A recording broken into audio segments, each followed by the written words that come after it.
He's from the York.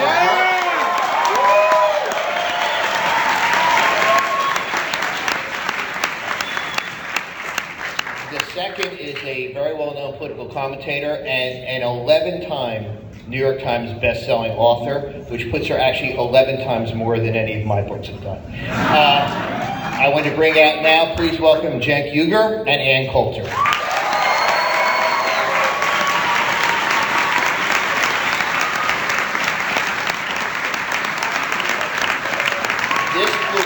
I'm going to leave the stage. This will be a no-holds-barred interview, and conversation should be a lot of fun, and give them your full attention. Thank you. Thank you. Hey, what's up, guys?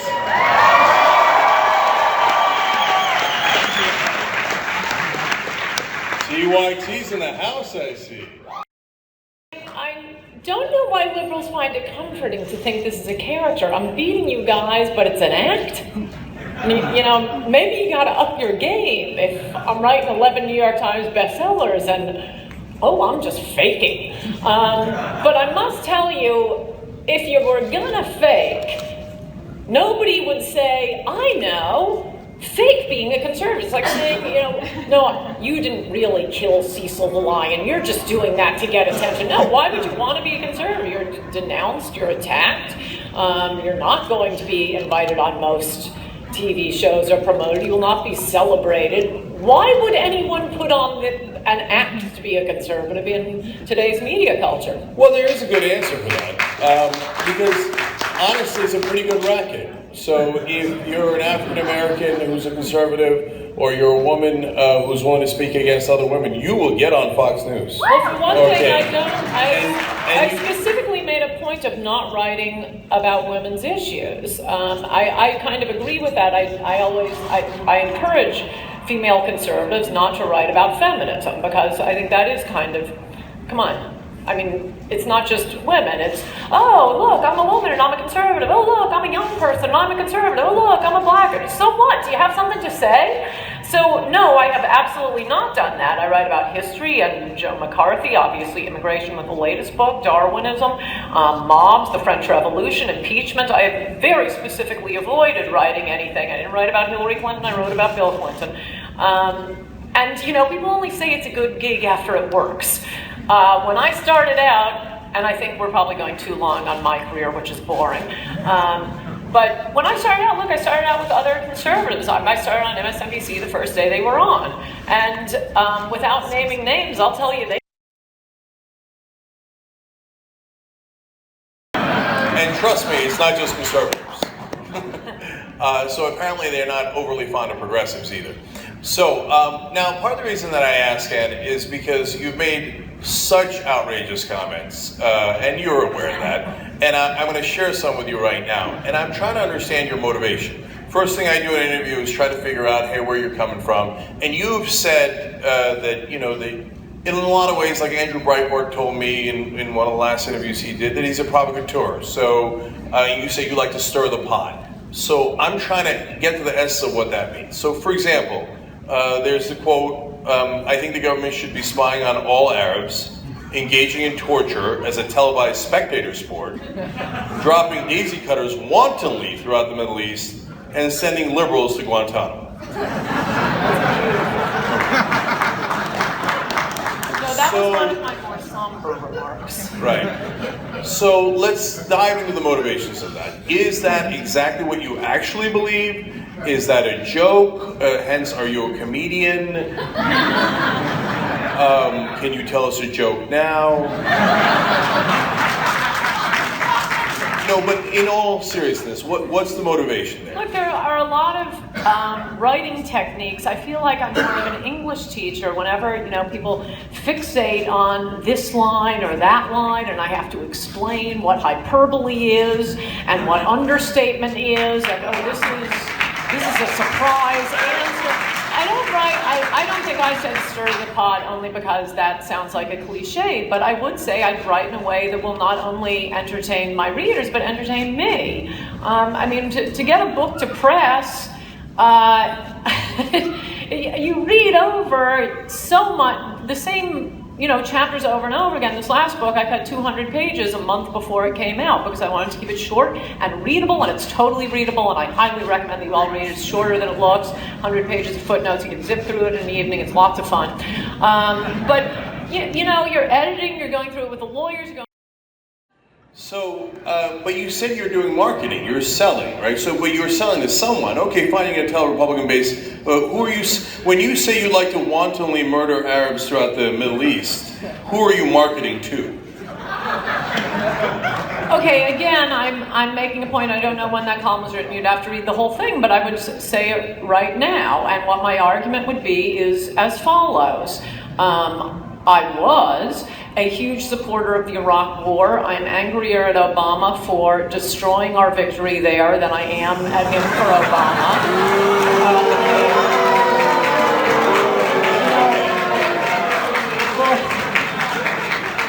You get me to say a lot more shocking things if break it up with that. But now, having seen I live in a country that would elect a president who would destroy our victory in Iraq, I don't see the point in having Americans die for wars like that. I mean, there were a lot of reasons, as I've said, to take out Saddam Hussein. The least of them was weapons of mass destruction. That was like a gag to taunt the UN and the New York Times and liberals. I won't go through all the reasons, but it was a beautiful country for regime change. The regime change worked. They were waving their purple fingers. Everything was great. And then Obama decides to withdraw every last troop. Now that I know we live in a country that can elect a president who would withdraw every troop and turn our victory into a defeat, I would say there's no point in trying to solve anything in the Middle East. It's always been a hellhole. It will always be a hellhole. After a 9/11 attack, I'm a pacifist who is for the liberal use of daisy cutters and nukes. Okay. So, I'm glad you guys approve of the random use of nuclear weapons. And so that gets to the heart of what we're talking about here, Ann, because you said weapons of mass destruction was a gag. But I'm pretty sure a lot of people didn't know that it was a gag. They did if they were reading me. And I'm pretty sure the mainstream media took it as real. They certainly reported it that way. The Republicans sold it as real. So it is a little hard to tell when you guys are having a little bit of a laugh about a war you're going to start where grandmothers, ISIS, when they put somebody in a cage and burned them alive, we thought they were the worst monsters on earth. You say you'd like to do that on a grand scale, because that's what a nuclear weapon does. I'm saying in response to 9/11.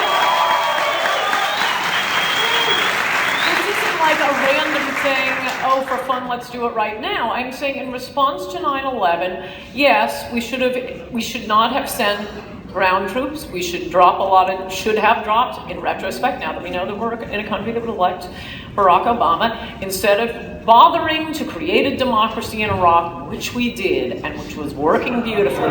We should treat Iraq basically the same way, at least under Bush, we treated Afghanistan. I mean, regime change was always stupid in Afghanistan. Why did your guy Obama send more troops to Afghanistan? And are we getting back to immigration, the topic of my So, book? first of all, I disagreed with Obama on sending more troops to Afghanistan. Hey, we found agreement. You see that? Politico is working. But I missed it. I'm going to ask you about immigration in the very next question, but I missed it. Did you say we should have dropped nukes on Iraq instead? Because you said after 9/11 nukes, and I missed who you wanted to drop the nukes on. Okay, you're going to force me to say the reasons we needed to take out Saddam Hussein. No, but it was in nukes? No, well, it's kind of important. Number one, I mean, everybody talks about, the red line in Syria or whether to take out Assad. Look, everything that these Johnny-come-lately liberal and conservative hawks are so enthusiastic about doing now, Saddam was that times 10. He tortured people as much, more people than ISIS did. Bringing in men and attaching electrodes to their genitals, raping women in front of their husbands, killing family members in front of other family members. If we're looking at pure humanitarianism, there's a reason to take Saddam out. Saddam had sheltered, harbored, funded terrorists. The one 1993 World Trade Center bomber who got away. Oh, where does he end up? Surprise, in Iraq. In fact, the guy who was the mastermind of the Achille Lauro hijacking, where does he end up? He ends up in Iraq. So you have Iraq has a lot of oil. It's a crucial part of the world. I never understood the argument, we're going to war for oil. Well, yeah, I wish. We need oil. Why shouldn't we go to war for oil? It's like saying, oh, you're just going to war for oxygen. Yeah, we need it. In fact, we didn't get their oil, but that's a good reason. Saddam had also tried to assassinate a former president of the United States. So I said in column after column, these are our real reasons, but Democrats in the New York Times, no, they won't go to war any place unless the UN improves, unless they get the permission slip signed by the UN. That's why we threw in just to taunt liberals. Oh, and by the way, he has violated UN resolution after UN resolution. Is that why Anne wanted to go in? That was just, okay, liberals, you say we have to be ruled by the UN, he's not following the UN. But the point is, if they're leaving that, the arguments, or the specific argument directed at liberals out of there, are a lot of reasons to take out Saddam. But I do not think any American should have died for it, now that it has all been given away. Do not do that again until we live in America that will not elect a Barack Obama. In that case, yeah, we want to do what your guy's doing, Obama, and drop a lot of drones all over. And drop a lot of daisy cutters all over. But I don't want to be spending American money. I don't want to be spending American lives if it's just going to be given away. Okay. I should have also clarified in the beginning, no filibusters as well. Well, technically, the topic of this panel is immigration. No, it's actually not. That's not what we're saying. No. Okay, so now, first Where's off... John Mack? Okay. I'm happy to get clarification on that. First of all, I like that when you said we should just simply take their oil, there was only one person left clapping. Like, us, let's steal their oil. Yeah, me? I've asked them not to interrupt. Okay. So the reason I mentioned the thing about the filibusters is because what I had asked you is... I know this is apparently mostly an audience that doesn't really care about 9/11, but I'm an American and I care. No, it's okay. So let's go to 9/11. I was going to go to immigration, but you mentioned 9/11. Here's what you said about the 9/11 widows. They believe the entire country was required to marinate in their exquisite personal agony. This is about the 9/11 widows. These broads are millionaires, lionized on TV and in articles about them, reveling in their status as celebrities and stalked by grieferazzis. I have never seen people enjoying their husband's death so much. And other hyperbole? Nope.